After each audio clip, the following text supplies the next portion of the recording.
A ver, entonces, decíamos, ¿no? Que lo que hemos hecho es simplemente una simplificación. Es decir, y funciona bastante bien.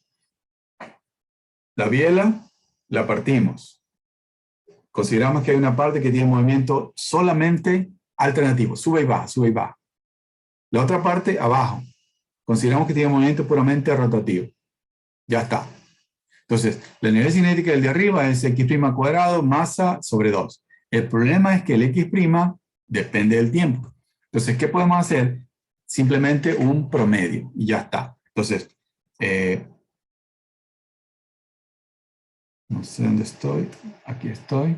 Entonces, podemos tomar... Está proyectando. Oh, gracias.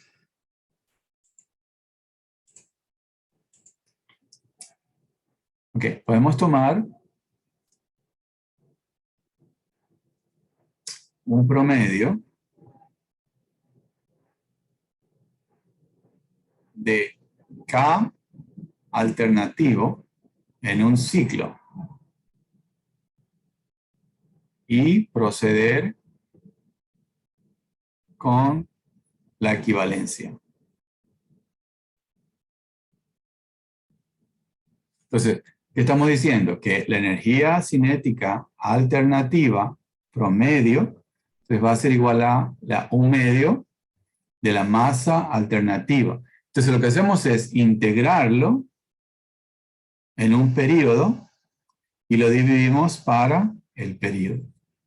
Entonces, aquí tendríamos x' al cuadrado por dt. Ya está. Entonces, usted dice, chicha, no hay más. No hay más. Entonces, el tau, ¿se acuerdan ustedes? El tau era simplemente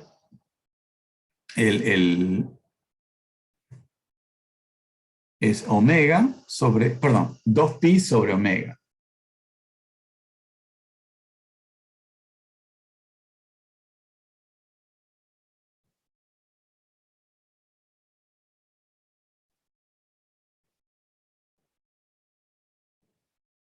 Ya está. Entonces, aquí tendríamos el omega en el numerador, etcétera, etcétera, etcétera. Entonces, podríamos hacer este número y todo lo demás. Entonces, una vez que tenemos eso, entonces podemos decir, finalmente,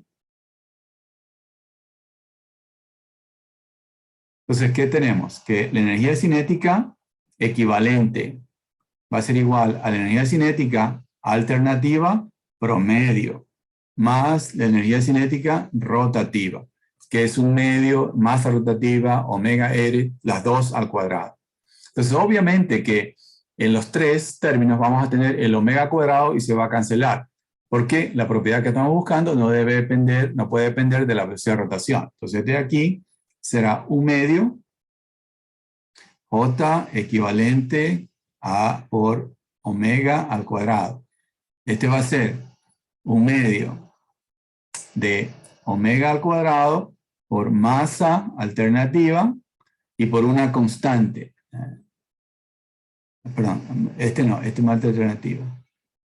Y por R al cuadrado. Y el de acá, pues ni hablar, va a ser un medio de omega cuadrado, m cuadrado, masa rotativa. Y aquí, como perdón, me equivoqué. El orden es preferible mantener el orden.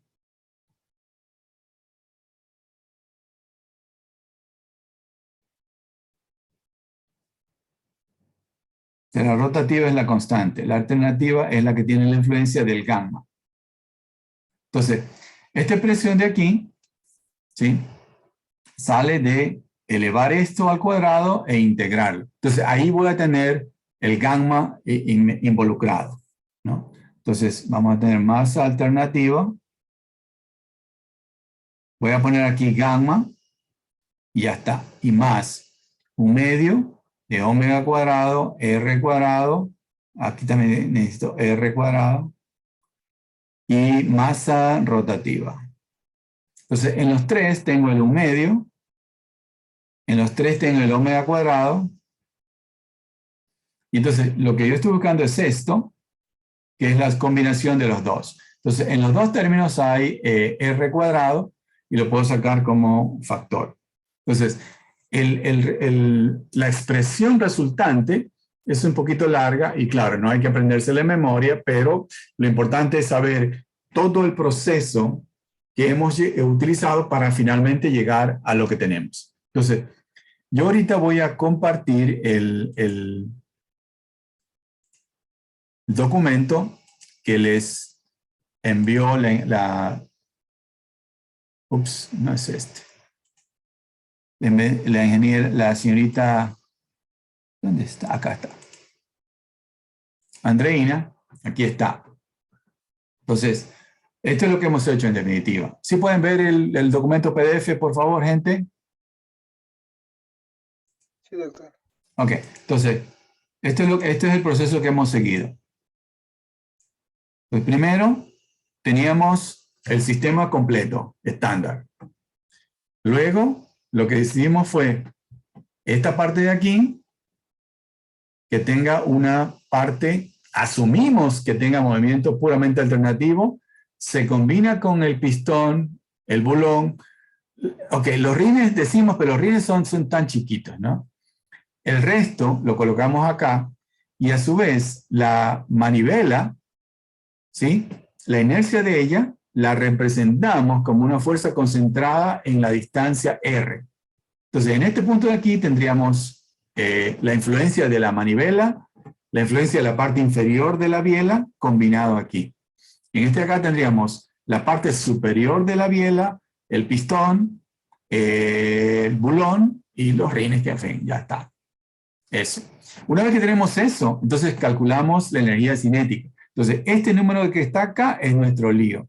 Entonces, lo que hicimos fue sacar el promedio de la velocidad traslacional al cuadrado. Una vez que lo combinamos con el de acá, que es constante, finalmente llegamos a esta expresión de aquí. Y esta es la expresión que estaba faltando en la anterior. Entonces, tenemos MR, esto de acá, por R cuadrado. Claro, porque ella directamente era una constante, es decir, MR omega cuadrado por R cuadrado. El omega cuadrado ya lo cancelamos. Y la otra resulta de integrar el cuadrado de la velocidad y todo lo demás. Y ahí tenemos la influencia del gamma, ¿no? Entonces, en esta parte de aquí, recuerden, ¿no?, que nosotros truncamos la serie porque ya era suficiente.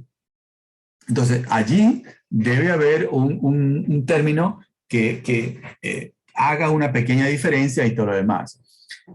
Nosotros le podemos contar, ¿no? Era un problema que yo les daba en el deber hace un par de años.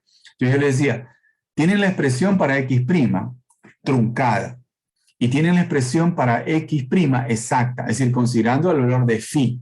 Esa es la expresión exacta. Y entonces, calcúlenla y grafíquenla simultáneamente.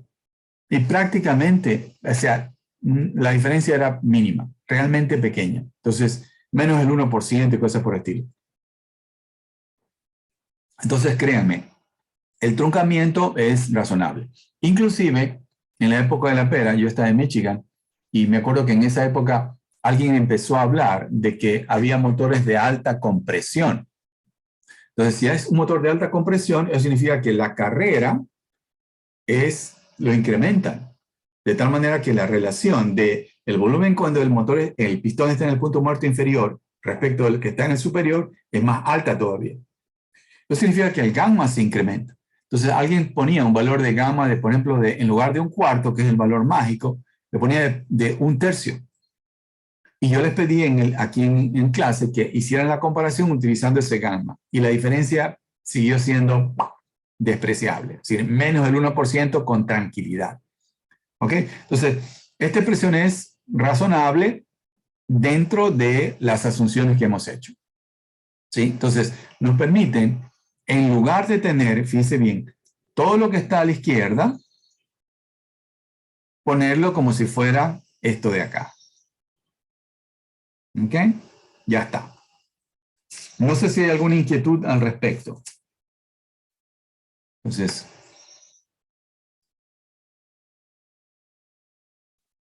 no, bueno. Entonces, vamos a continuar. Voy a por completitud. No sé dónde estoy. Screen 2, Screen 1. Acá está. Ya está. Entonces, por completitud, les voy a poner la expresión otra vez aquí, pero igual ustedes ya tienen en esta copia, ¿no? Entonces, el resultado es, entonces, la inercia equivalente del disco equivalente va a ser R cuadrado, el radio de la manivela al cuadrado, por la masa que tiene movimiento puramente rotativo, más la masa que tiene movimiento puramente alternativo sobre 2. Dice bien, aquí es un solo número, pero ahí está, es la combinación de varios ítems, ¿no? Alternativo es la parte de la biela, pistón, bulón, rines. Y eso, ahí tenemos la influencia de el gamma al cuadrado sobre 4. Ahí está. Entonces, aquí deberíamos poner puntos suspensivos, pero realmente los puntos suspensivos que hay aquí son bien chiquitos, o sea, realmente es despreciable. ¿Ok? Entonces, eso. Entonces, fíjense bien, yo tengo un motor, vamos a tratar de dibujarlo aquí. Le incrementé este muñón de bancada. Entonces, aquí tengo biela, acá tengo un cilindro. Y acá tengo otro cilindro, ¿no? Aquí está el otro cilindro, aquí está su biela y aquí está conectado a la... Ya está. Entonces, ¿qué es lo que estamos haciendo? Lo que estamos haciendo es, en cada, yo llamo estación, esta es una estación, esta es otra estación del motor. Estoy colocando una inercia equivalente. Entonces, este es JE. Y acá tengo otra, JE. Ya está. Y entre estos dos, tengo que colocar una rigidez que represente a esta conexión. Entonces, yo tengo un pedazo de cigüeñal hasta el otro extremo, y eso, si yo lo tuerzo, intenta regresar. Entonces, esa es la rigidez con que une los dos discos consecutivos. Entonces, para completar el modelo hay que incluir ese efecto, ¿no? Entonces, eso es lo que vamos a explicar a continuación. Entonces, entre cada pareja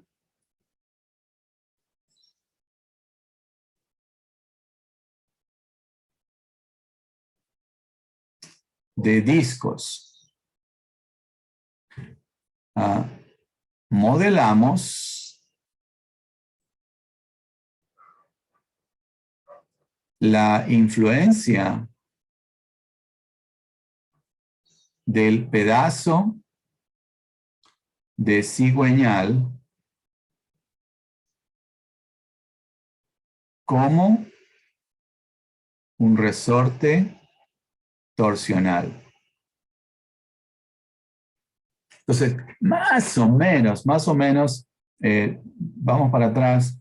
Entonces, piense bien, yo tendría una mitad de aquí, una mitad de acá y el pedazo de acá. Entonces, lo podríamos pensar en forma similar como si fuera, ¿no?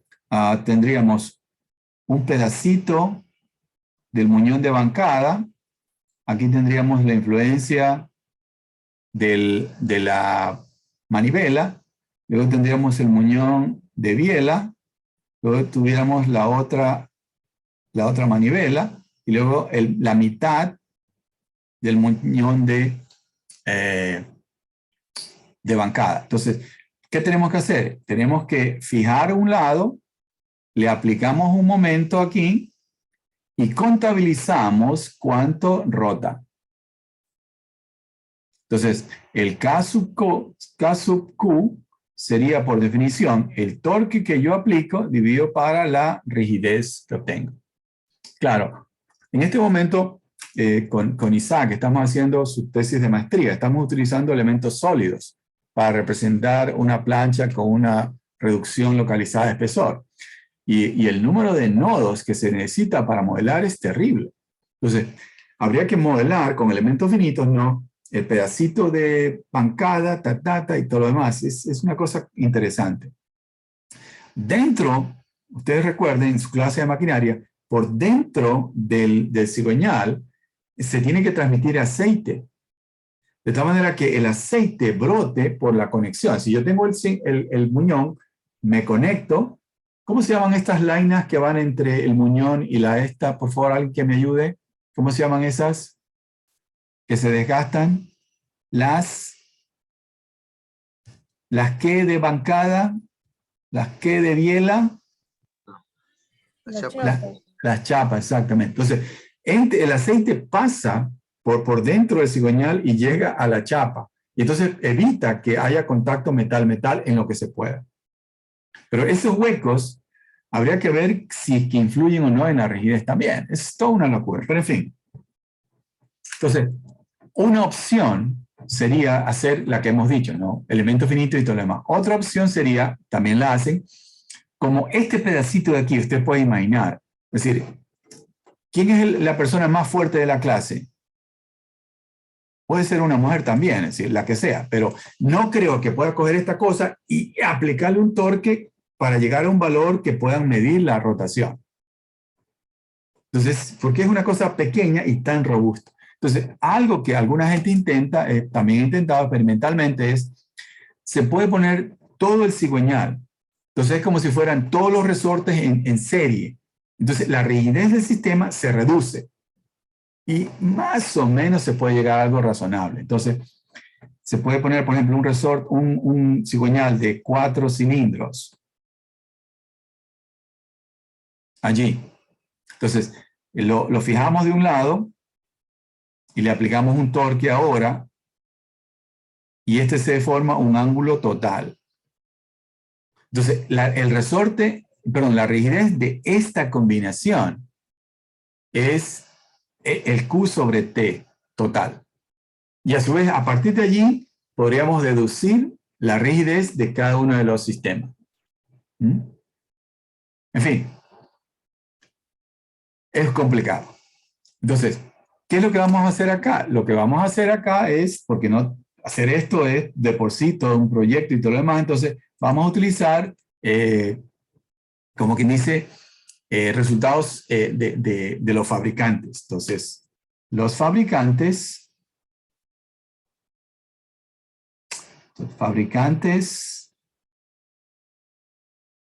de motores han publicado info al respecto.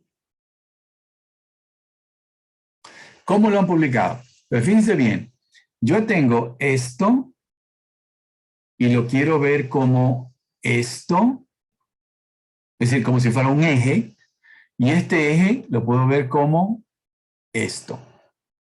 Entonces, si yo tuviera este eje de longitud LE y de diámetro DE, entonces, ¿cuál es la rigidez torsional de este de acá? ¿Alguien se acuerda? ¿Alguien se acuerda la rigidez torsional?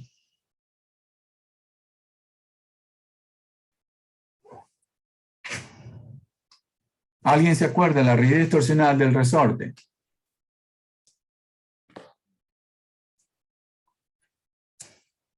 Resorte torsional, rabito chancho. Entonces, bueno, entonces sería G.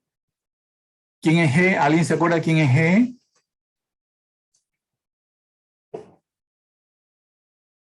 Señor Ramón, ¿qué es G? No es Guayaquil. G. G. ¿Qué es G, señor Ramón? ¿Está aquí, señor Ramón? ¿O está Sí, en Machala? doctor. Aquí, estoy en Machala. ¿Y qué es G? No recuerdo, doctor. ¿Qué pasa con usted, señor Ramón? ¿No quiere trabajar en clase? ¿Tiene algún problema contra mí, señor Ramón? ¿Qué pasa? ¿No quiere No, trabajar? no, doctor. Ojalá, ojalá. Señor Matías, ¿qué es G?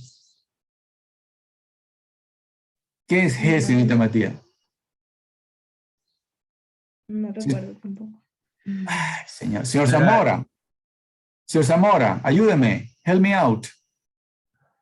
¿Cómo está, doctor? ¿Qué tal? Señor Barba, ayúdeme. Puerto López. El módulo de rigidez. Exactamente. Ese es el equivalente al módulo de Young, pero en corte. Listo. Luego multiplicamos por J y le dimos para la longitud. ¿Alguien se acuerda cómo evaluamos este J? J polar. Señor Díaz, Big Mar Díaz, ¿cuánto vale este J polar? J polar. Señor Díaz, no está aquí.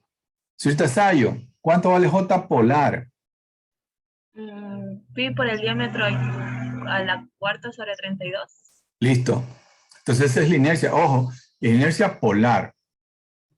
No es la inercia diametral. Entonces este de aquí, si ustedes tuvieran este diámetro equivalente, entonces sería pi por diámetro equivalente a la cuarta sobre 32, como dijo la señorita Sayo.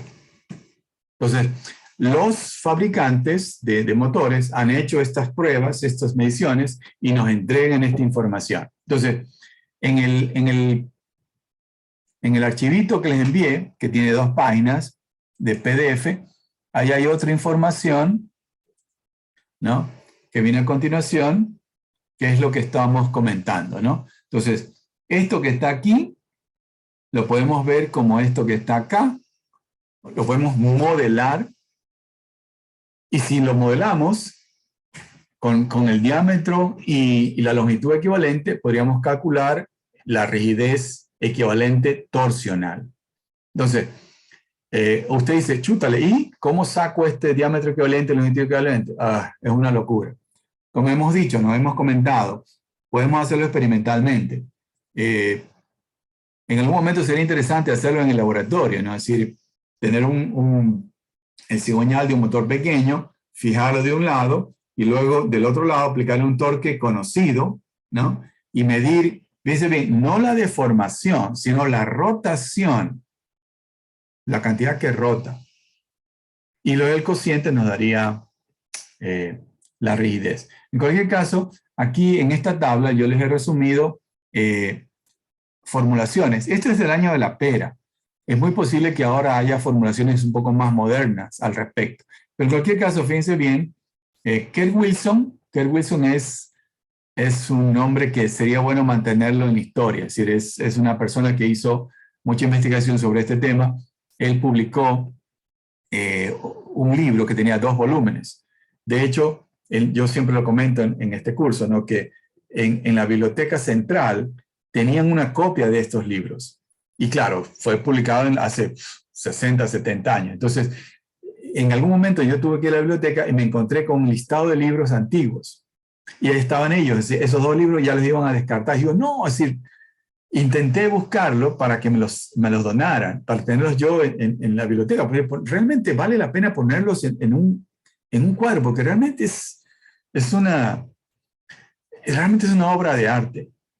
En fin, Kerr Wilson y todo lo demás. Entonces, Sulzer, fíjense bien, Sulzer es un fabricante de motores inmensos. Entonces, eso.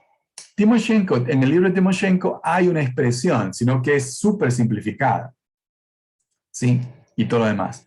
Entonces, fíjense ustedes que tienen LE en función de DE a la cuarta. Entonces, claro, si yo tengo esta relación, entonces pongo este DE a la cuarta del lado de acá y ya tengo evaluado este cociente. Entonces, me ayuda bastante. Y depende de las dimensiones de la estación. Entonces, estas dimensiones están aquí por si acaso, ¿no? Y todo lo demás. Entonces, aquí faltó graficar la conexión. Si ustedes ven que aquí tengo un orificio interior, porque por ahí circula el aceite. Entonces, y ese orificio, a su vez, dentro de la manivela, tiene que conectarse, tiene que hacer llegar el aceite a el muñón de biela. ¿Sí? Entonces, aquí hay un orificio radial, y por ahí el aceite sale y moja interiormente la chapa.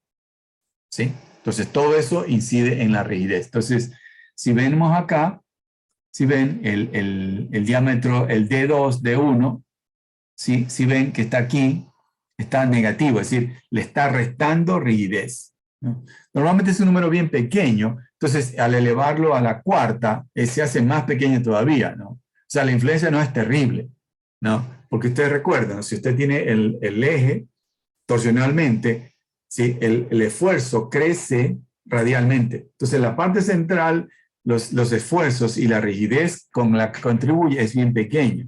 Entonces, no está así como para morirse. Entonces, pero bueno. En cualquier caso, fíjense, aquí hay información que en algún momento nos puede sacar de un apuro. La tecnología ha avanzado bastante y entonces, imagínense ustedes hace 40, 50 años, coger un cigüeñal de ese tamaño, aplicarle fuerza y medir la rotación y todo lo demás, era una locura. Ahora pues hay máquinas de mucha más capacidad, las mediciones son mucho más precisas, entonces la información sobre este tipo de cosas es mucho más fácil de encontrar. Entonces, si en algún momento tienen necesidad, lo primero que habría que hacer es contactar al fabricante. Es muy posible que los fabricantes tengan la información. Entonces, por ejemplo, también les estoy compartiendo esto que está aquí. No tengo permiso para publicarlo, por eso no le he puesto el origen, pero informalmente yo lo puedo compartir. Esto es de un motor Caterpillar. Entonces, este es un motor de 16 cilindros en B. Entonces, si usted tiene 2 cilindros aquí, conectados a la misma estación del cigüeñal, entonces usted puede pensar, oye, esos 2 cilindros con el pedacito de cigüeñal forman un solo disco. Entonces, cuando tengo motores en B, el número de discos que lo representan es básicamente, resulta de poner 2 cilindros en cada estación. Se va a tener el número de estaciones igual al número de cilindros sobre 2. Entonces, usted ve que aquí el fabricante nos me dice la row enésima, ¿sí? La row segunda, es decir, la fila, la parejita de cilindros. Entonces tengo la primera fila, la segunda, etcétera. Entonces tengo 8 filas. Delante tengo algún tipo de dispositivo, ¿no?, que me puede servir para sacar potencia. Entonces, por ejemplo, no sé si han visitado alguna vez un motor, sobre todo en pesqueros. Por la parte delantera del motor, normalmente tenemos alguna polea, alguna cosa, para eventualmente, si el motor, si es que la hélice no está moviendo, es decir, el motor no le está transmitiendo potencia a la hélice, a través de esa poleita yo puedo, por ejemplo, mover, por decir algo, las bombas hidráulicas para mover toda la arboladura, ¿sí? Entonces, pero torsionalmente, este extremo tiene también su inercia. Entonces, es pequeña y ahí va a estar incluida. Y entre cada parejas, ustedes tienen un K, que es la rigidez equivalente. Pero fíjense bien que las inercias de los discos equivalentes no es constante. Entonces, claro, lo que va a pasar probablemente es que el cigüeñal, de acuerdo con el diseño, no es exactamente una repetición de n veces una estación. O sea, hay una pequeña diferencia. Entonces, yo pienso que por allí es posible que haya alguna influencia, ¿no?, en todo lo demás. Estos números K, estos números J, estas son las unidades. Fíjense ustedes, esto es típico. Aquí son mega newton metro. Ese es un número brutalmente grande, tal como habíamos comentado. Es decir, tengo un pedacito de cigüeñal, aplíquele aquí un torque y hágalo rotar una cantidad medible. Es una cantidad, digamos, el torque que tiene que aplicar es terrible. Entonces, por eso esos números son bien grandes. Entonces, este es el tipo de información que vamos a necesitar para representar torsionalmente un motor de combustión interna. Bien, no sé si hay alguna pregunta y todo lo demás. No, ¿cuánto hay que entregar el trabajo, el deber? Martes, doctor. Ya, por favor, no se descuiden. Fíjense que ya estamos en el siguiente trabajo, en el siguiente deber que versa sobre un tema totalmente diferente. Entonces, por favor, necesitamos que el martes sea clave eso. Bueno, si no hay más, pues ni hablar. Buenos días y tengan buen fin de semana. ¿No hay preguntas? Buenos días.